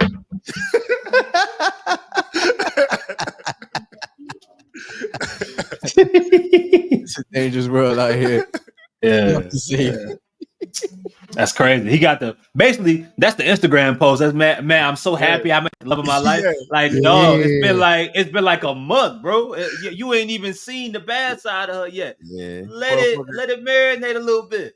As soon as he tweeted that shit, he would have showered and cried. He was in his closet crying. So DeJounte Murray, the last time the Pelicans, I looked up the stat, the Pelicans had a point guard. Last time Pelicans had a point guard with 450 or more assists in a season was 2017 with Rajon Rondo. Yeah. In his last 3 seasons, DeJounte Murray in 2022 had 627 assists, 2023 448 assists, 2024 502 assists. He's also recorded 100 plus steals in 6 consecutive seasons. Let me shoot him some bail though, Justin. And what I think he's saying is Dyson Daniels is the better FIBA player. This isn't just this dude. It's and look, I get it. The fandom, I understand. But do you think at Nick Hoops has watched Dyson Daniels play basketball? Stop texting my girl, dog. Man, do you think he's out? Look, he's not Dyson's got a lot of room to improve. I'm just saying to say that is insane. Nick Hoops better start looking at the top pick that they picked rather than looking at Dyson Daniels. I think you got bigger problems than what you looking at, my dog. Okay, cool. If it is what it is, we got DeJounte, y'all got Dyson. He shot a no look layup. No look layup. You'll be seeing a lot of those, buddy. Hey, bro, just love your girl. Just love her. All right, let's get to fan questions. Appreciate everyone in the chat here. I know we're in the off. We're in the dog days of the off season right now. Nothing's really going on. We've been talking about the same shit for the last.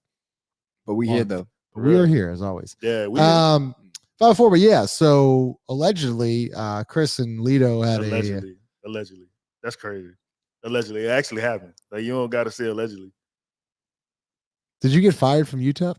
No, how many times we got to talk about this? Nah, I left. Yes. I went to a better organization to feed my family. Okay, you went to Hawaii. UTEP was ranked 148. Hawaii's 108. Oh, there you go. That's better. Denzel Willie sat on Devontae Graham's couch for an hour to convince him. This is actually allegedly. Willie sat on Devontae. Go with you. Willie sat on Devontae Graham's couch for an hour to convince him to come off the bench. What would it take to convince CJ to do the same? That was your Jermaine voice. I just gotta ask. Nah, man. Chris. I don't think Willie can't convince CJ of anything at this point. It would be just CJ convincing himself. Maybe James Borrego would have to be there to supersede the session. But I don't know. Hopefully there's a conversation that needs to be had for the betterment of the team. But CJ would have to believe that there is a better option than what he foresees as a team going forward.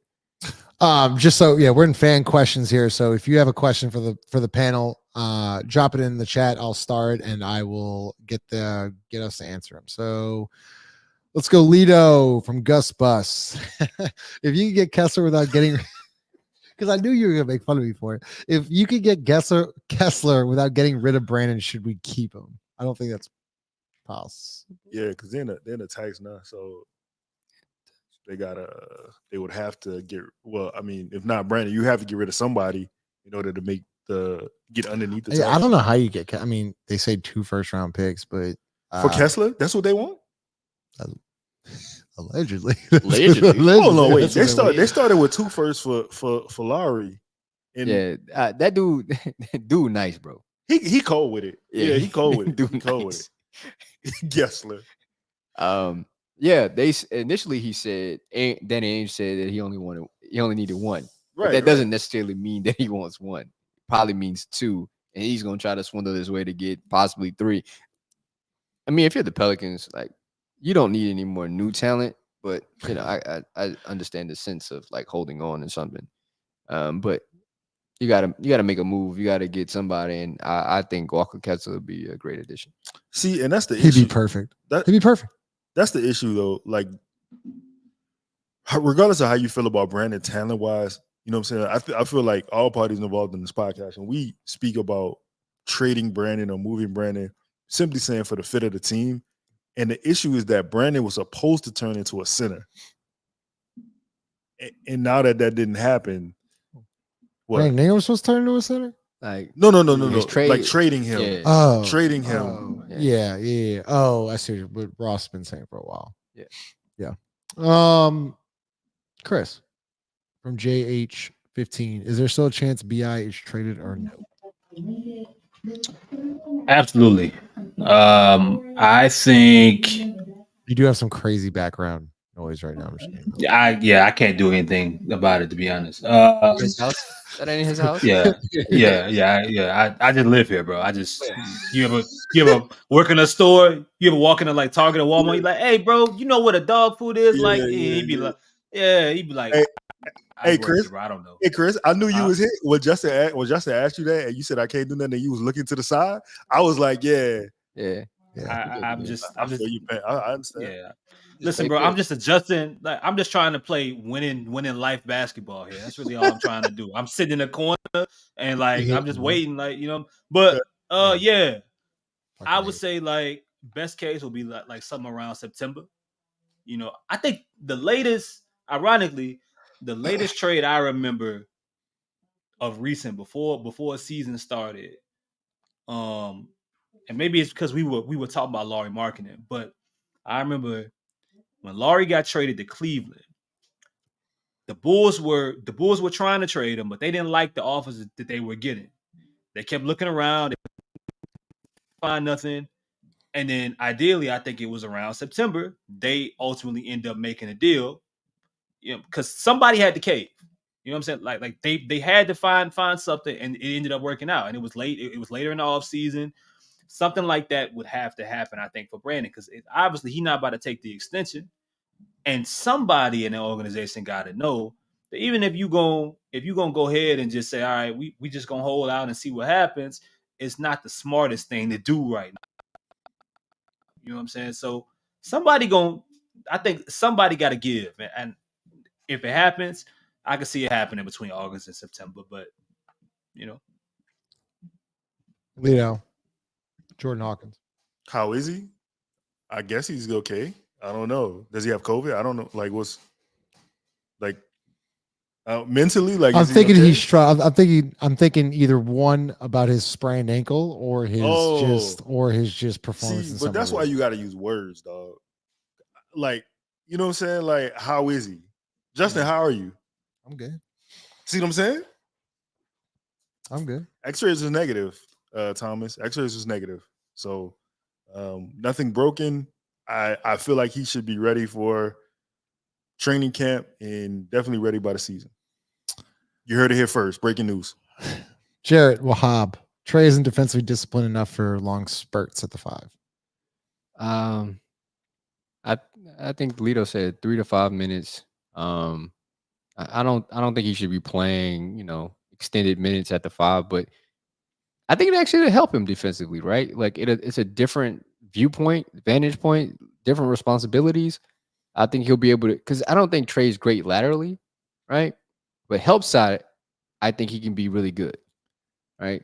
So can I ask you this, Jarrett? Sorry, I'm going to cut you off, but like, when would Trey Murphy play the 5? Because like, if he's sharing the floor with Brandon Ingram, I would think Brandon Ingram would play the 5, and if he's sharing the floor with Zion, I think Zion would be the 5. No, I would still have Trey as the 5 if I had Brandon and Trey on the floor. If I had Brandon and Zion on the floor, like it alleviates like the different pressures, right?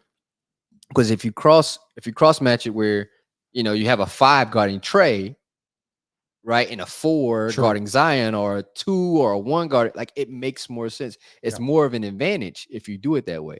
And someone asked a question about, I think it was you talked about how Trey would be guarding Hartenstein, right? Hartenstein, that should have never happened.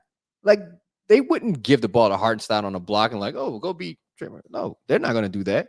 It's going to be more pick and roll stuff.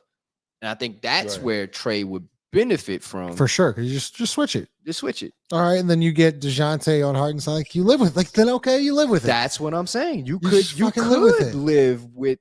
But Trey would, you would have those minutes in spurts, But 3 to 5. I mean, Jared, who's going to guard Nikola Jokic?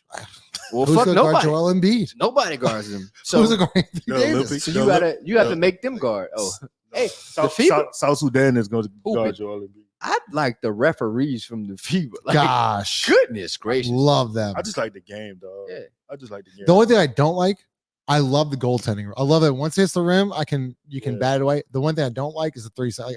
I hate that you can just camp some dude in the lane. Like there's got to be a defensive 3. See, now Luka talked about this where he said like that's a difficult part. Like they're too gifted. Like NBA players are too gifted. You have to give the defense something. So to have an extra guy in the lane, like it forces your strategy to be different. I actually like that. I don't mind it. Having a guy camped out. Because the goaltending to me, it offset it. Yeah. Like you got a quirky rule against a quirky rule. True. Like it offset it. Yeah. Okay. Thomas, as always, always appreciate the super chats, guys. Thomas. Appreciate you, Thomas. Always shout out Chaz.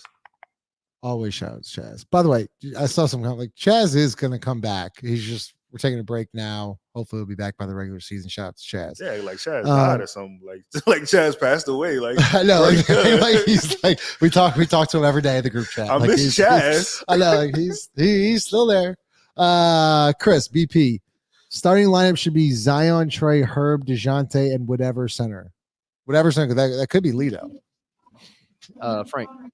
Shout out Frank. Shout out Frank. Do you agree with that lineup? From a basketball perspective, that would be the best lineup I think you could put out there. So Brandon and CJ coming off the bench. But it's not happening. I'm also going to be realistic about it. But if I was just thinking like what made the most basketball sense for everything involved, like that would be it. This is a funny comment from Carl. Now y'all miss Chaz, huh? Let's see. Receipts, Carl. Receipts. Thanks, Ross. There we go. As always, Ross. Pessimistic Ross. Outside Zion, all they have is role players. That's great. Followed with Irvin. Is BI just a glorified role player? We gotta look. I think we're like losing ourselves here a little bit. Like Brandon's a good basketball player. He's not role player at all. I think there's tiers to it. There's definitely tiers. There's a lot of potential. Like there's still a lot to be desired, right? DeJounte and Brandon are in the same tier. I agree. In my opinion. That's a good point. I would agree with that. Zion is. We just think that Brandon could be a lot better. Oh yeah. Yeah. To say role player, like that's a stretch. He's not a role player. He's a really good basketball player. Yeah. I would like him on my. I want him on my team. I would just like him to play and Chris and Jerry y'all both point out made great points. Wow. No. Really? Nah, like it's semantics. It's semantics in the title of because technically, Yeah. man. Hey, I just want y'all to know Frank sees this shit for real. And every time y'all shout Frank out, is Frank a real person? I swear to God, Frank's real? Yeah. I didn't know Frank was real. Frank a real person. Oh, shout out Frank. We had Frank on the show. Frank Doc over the show. Okay. Shout out to you, Frank. It's semantics though, because technically he is playing a role, right? Like he's playing a role. Now the thing is like the term role player for whatever reason is a negative term. Yeah, negative connotation. But like I know it's not like it shouldn't be, because the game plan is you like five. I say five. Yo, five go get 25 shots a day. Well, that's the role he's playing that day. Yeah. So that's like his role. Yeah. So technically, like, yeah, everybody is. We're all Frank. Hey. I think Lito, wait, hold up. Lito, who is Frank? That's my dog, man. Y'all come, man. If you ever hoop that UNO, man, you know Frank.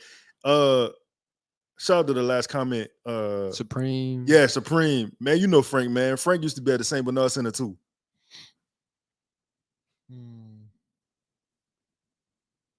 5 from Trey Jemison. CJ and BI off the bench. Trey, don't you got a game or something? I don't necessarily love it. Especially to start. Like, it's too much money. You can't put all that money on the bench. You can't do it. No. That's 30. It's 68 million a year off the bench. No, it's just not an optimal way to run a business. But if you told me again, my closing lineup doesn't include Brandon. I mean, you can start one way, but you don't necessarily have to finish that way.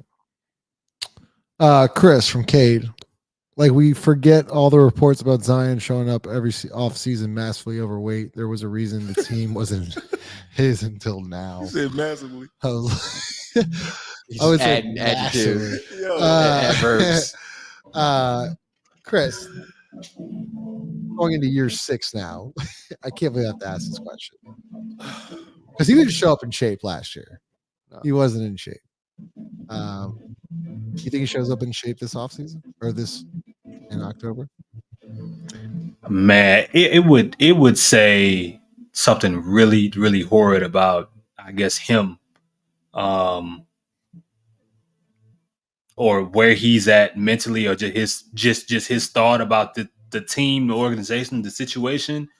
If he showed up for a press conference after they traded for someone that he, admires on a basketball floor, someone he obviously respects. He left another year, unfortunately, injured, and just finished the year with the most amount of games he's played in his career. And he showed up after that year overweight again. I mean, he had that embarrassing moment during the in-season tournament. Like, you could, the list goes on and on. But at some point, even if you don't think Zion is your traditional type style of leader, he is the most talented and the best overall player on the team. And we all got to reach that maturity level of understanding that and understand what it means to do that, what it means to, from a nutritional standpoint. On top of that, though, we've been talking about accountability the whole year. We're talking about basketball accountability. Make this guy shoot threes. This person needs to be better fitting to do what we need of them. We need this dude to rebound more, such and such. Well, that goes off the floor as well. Like, he has to be, the accountability has to stress to that as well. Because I'll be honest, if I was Brandon Ingram, and this is just like real human me, if I was Brandon Ingram and I show up to training camp and you asking me to do all this basketball shit, and I done work my ass off, and I'm not fat, I'm not overweight, and the best player comes in and is weighing 300 pounds, why the fuck would I listen to you and go stand in this corner and shoot threes? Like, I would probably still do it because it's the best over. It's what's being asked of me, and it's what makes sense and what helps me win basketball games the best. But I wouldn't be mad at somebody looking around and saying, "Bro, why am I investing into team when y'all can't get him right? When he's not coming in right, and you want me to listen? You want me to go over here and sacrifice when we had a whole off season and bro over here and sacrifice, and we've been talking about this for 6 years, 5 years. I can understand that. So, hopefully, Zion's healthy.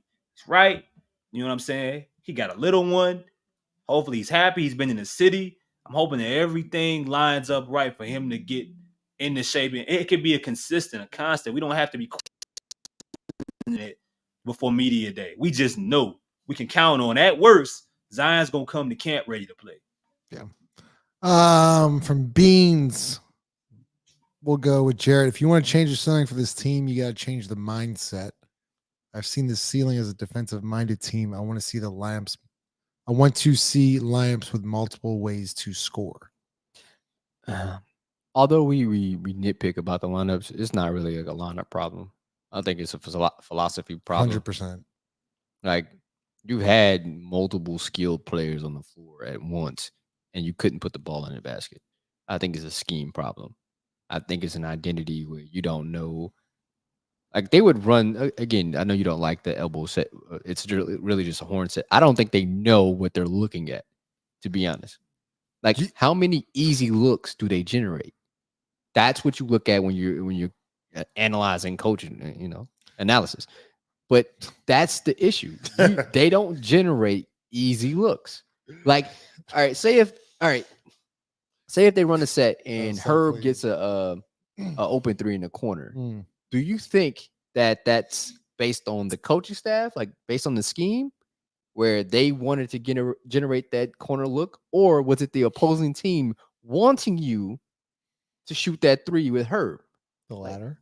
The latter, because why would you want your fifth option offensively shooting the ball on your first play? Because you guys do not generate good looks for your good players. That's the issue. It has nothing to really do with, in my opinion, the lineup. It's everything to do with the philosophy of the team. The one thing about the elbow set, which drives me insane, Jared, like I understand the 1-4 set, and you can call it horn, whatever you want. Yeah. It's a horn set, whatever. It's an elbow set, whatever you want to call it.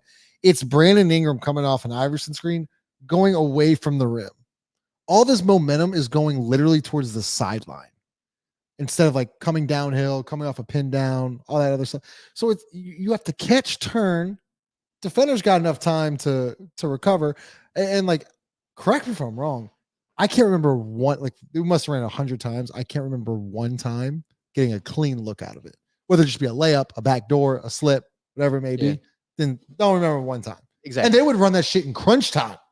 And you haven't. Time. You couldn't get a bucket in the second quarter. You think you're getting in crunch time? Yeah. Like, that's the shit that drives me insane. Just beige rage.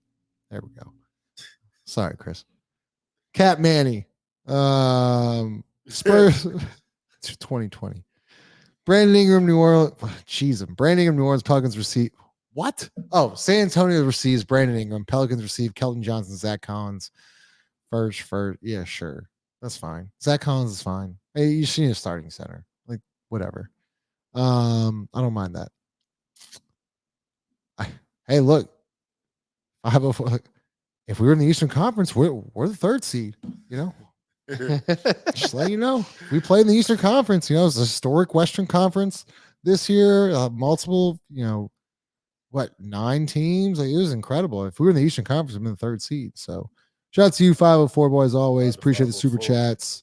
Thomas, appreciate the super chat. So easy for Drew and Derek White to just do what they do best because their stars show up every night. Hey. That's a great comment, Thomas. Hey. That is a really good comment. And shout out to Drew too, because Drew did that in Milwaukee because Giannis and Chris Middleton did what they, and Brook Lopez did what they were supposed to do. So Drew could do what he was supposed to do. It's a really good point, Thomas.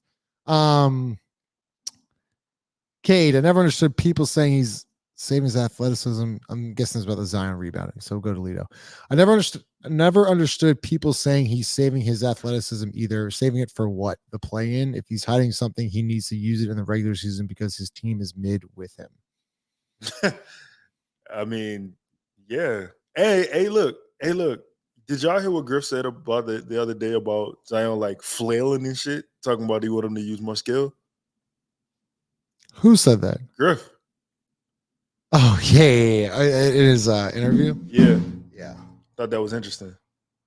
I thought that was interesting that he commented on it. And he you know what I'm saying? Like normally you would just let things just kind of like, fall by the wayside, but he went into like, yeah. Griff doesn't do anything by mistake, right? Like he doesn't, right. especially when it comes to talking. Well, he might fuck up a little bit, but he ain't just saying something just to say it. Right. I agree. On Josh Hart's show, he said he hated being the number one option when players were hurt because it's hard to play defense and rebounds cause you. Who hates being the number one? Who he's talking about? He did. Josh? When players were hurt. When players were hurt. Oh, all right. So no doubt. No disrespect, Josh. No disrespect to Josh Hart. Let's see. Chris, is Zion hesitant on that's a good question. We'll go to Chris. Is Zion hesitant on being an aggressive rebounder because landing incorrectly is in the back of his mind? Even if that's true, that's bullshit, man. That's just an excuse for you not to rebound, bro. Like at some point, leave it up to God, man. You can try every single thing, and for whatever reason, you keep getting hurt to end seasons. Like there's nothing you can do about it. You going up for this rebound. When he got hurt the last time, it wasn't going up for a rebound. Yeah. When he got hurt the time before last, it wasn't going up for a rebound. You know what I'm saying? When he hurt his thumb or his index finger, the year after the play-in, wasn't going up for a rebound. When he hurt his hamstring during the play-in year, it wasn't going up for a rebound. When he fucked up his knee, none of it. In rookie preseason, it was not going up for a rebound. It's basketball, bro. It's athletics. Like it's nothing, like you can't do anything about that shit, bro. Like it is what it is. You know what I'm saying? So I don't, even if that could be in the back of his mind, I'm sure if you suffer a serious injury for a period trying to get back right, Five and Lito could probably answer this a little bit better than I can. You know what I'm saying? When we're talking like, knees, legs, that kind of situation. That's crazy. But yeah, I mean, I don't understand. Like I think it's at some point you get to a point to where I want to thank the Lord. I want to thank Coach Harbaugh.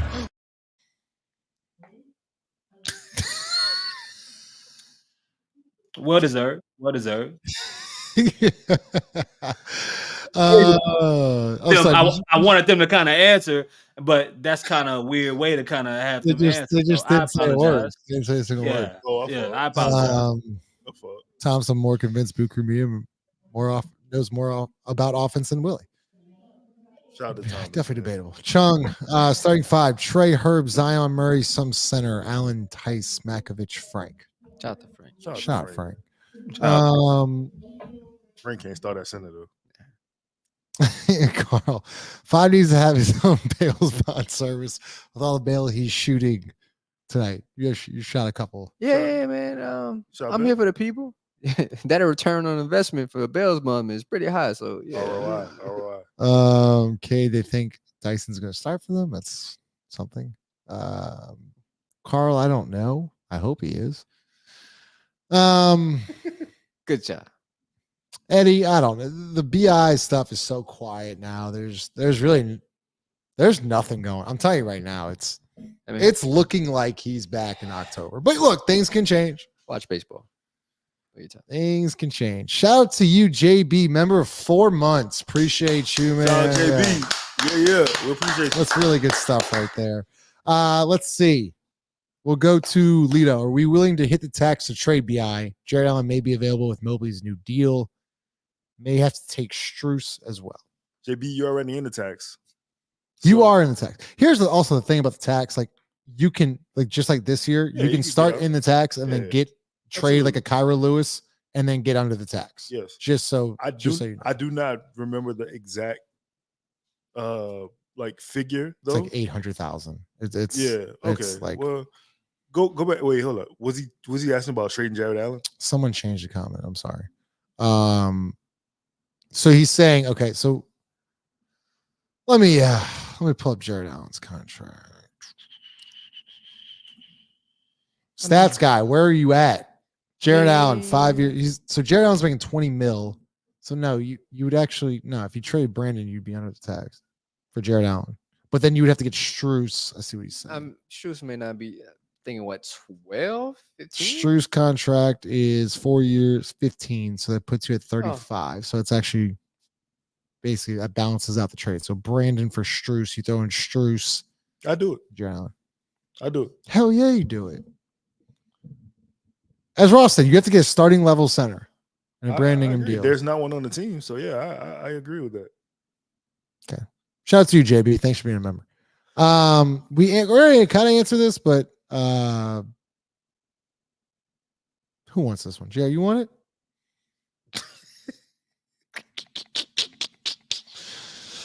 It's been rough. I've had back-to-back. Well, no, hold the fuck on, because you was quick to hold me accountable when it was time. You that's crazy. We need to call this one down the middle. Like, what the hell? You lucky my damn computer allowing me to work. That's crazy too. Go ahead. Go ahead. Company Burgers deal. Hey yo. Fuck, man? Hey yo. Hey yo. Hey yo. Hey yo.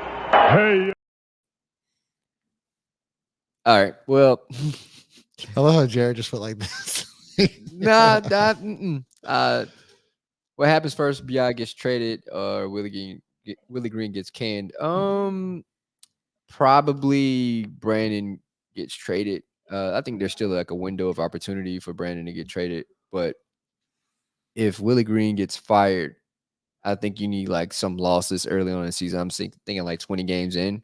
If they like have like some kind of sub 500 record, or like the mood or the vibe around the team. I hate this shit. It's the morale is down. I think there's some kind of change, and I'm pretty sure some way, somehow, an easy way for James Borrego to get promoted to head coach. So Chris is asking, if a BI trade goes down, will y'all get Chaz back? Hell yeah! Can I call Chaz? Absolutely. Yeah, Let's see if I'm gonna call Chaz right now. Live on the air. Yeah. I wonder if Chaz even. I feel like Chaz might be watching. And it's 10. What, 11 o'clock his time? 10:43. Like Chaz will pick up. Come on, Chaz. That motherfucker pull up. It's probably like, what said some wild shit. Damn. Unbelievable. Chaz, he picked up. Chaz, we're live right now. What's going on with you, bro? So look, there's a question addressed to you. It's from Chris Gray. It says, if a BI trade goes down, will y'all get Chaz back on for an appearance? Nah. Straight now? First, I don't think he's getting traded, but I've dedicated too much time to that franchise.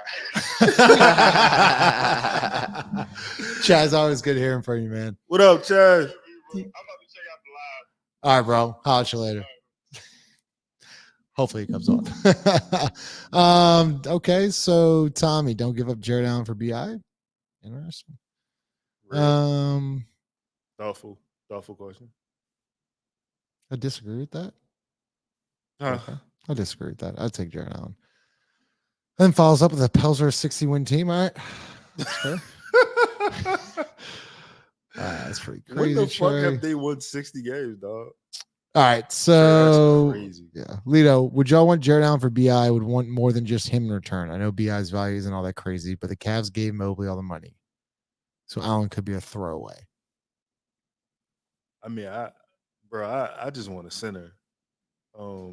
I think addition by subtraction in this case, because it makes like losing BI in this instance makes the team's life easier, because there's one less person you have to worry about getting involved in the team, the offense or whatever. You know what I'm saying? So, like, this is what I'll say. Jared Allen is an all-star. You be trading for an all-star level center. You're not trading an all-star level player. So there you go. Chris, y'all think locker room will be weird with BI still on the team knowing he could be traded? If he doesn't start, might make things even worse. Chris, you want to? Part of your job being a professional, you know? It could be weird if Brandon is if Brandon makes it weird. You know what I'm saying? Like all these dudes are professionals trying to figure out how their contract situation is gonna look. You know what I mean? Some dudes that's gonna be on the team on 1 year is not knowing what their future holds, so on and so forth. But if you committed, you committed. You know, and I think that's on them to kind of figure out early, like, hey, this is a situation, but you either got to be all, you know, either all in as a, you know, on the floor or not as a player. Like, you gotta what's the goal? As Chaz would say. If the goal is winning, is winning something, if the goal is getting, you know, throughout the playoff series, you ain't got the time for him being necessarily weird. And that's partially on him to figure out. So, you know, maybe, but I don't, like, for real, I don't get the idea that Brandon is going to show up and be super passive aggressive or be sassy about the situation 100%. Like, I don't really see that being the case. But I think it's on the leader of the team, to address what the fuck is the real part of the situation. Like, if he's on the team, he's going to be one of your more important players. Is in a contract situation. Can I expect on you coming out and giving 100% every single game and also adapting to what the team needs for you in the process? Or are you just looking out for you? That's real life shit, though. For sure. Last question, Jared. Does JRE get minutes? Anybody can get minutes on this team, right? Like, I'm pretty sure you're not scaling your offensive lineup. You know, hopefully, Coach Jaron Collins isn't, you know, adding JRE to the. Wait, is he still here? Who, Collins? Yeah. Oh, okay. Scaling his you know, minutes direction towards JRE minutes. Hopefully, you don't plan for those. Those are kind of like throwaways. All right. Appreciate all the comments. Let's get 5 seconds of Lido. Audio Jungle.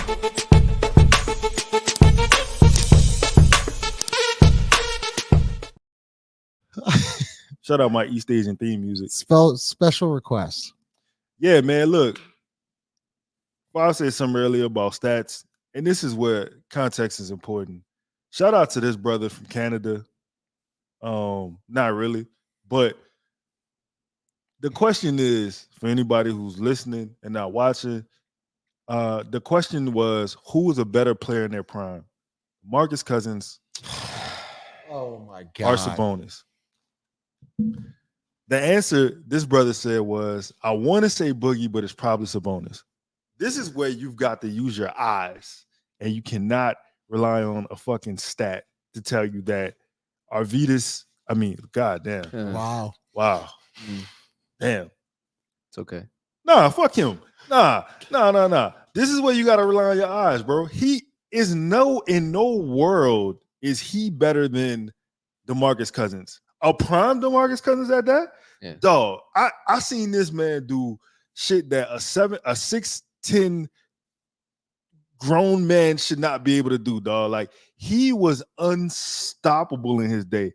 And in the same breath, I've seen Draymond Green back 15 feet away from Sabonis and dare him to shoot a basketball, a game in which he gets paid to play basketball, and he's afraid to shoot a shot.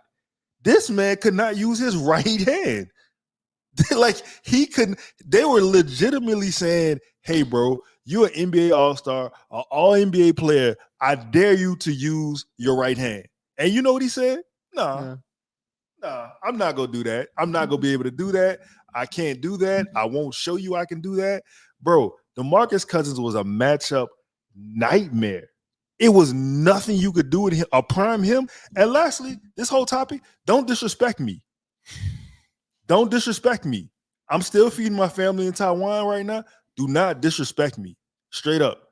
Y'all, listen. The argument used to be who's better between AD and Boogie. It was Boogie. It was always him. He was always him. Y'all lucky my Achilles and my ACL went out. That's all I'm gonna say. God bless you and good night. Smash the like button.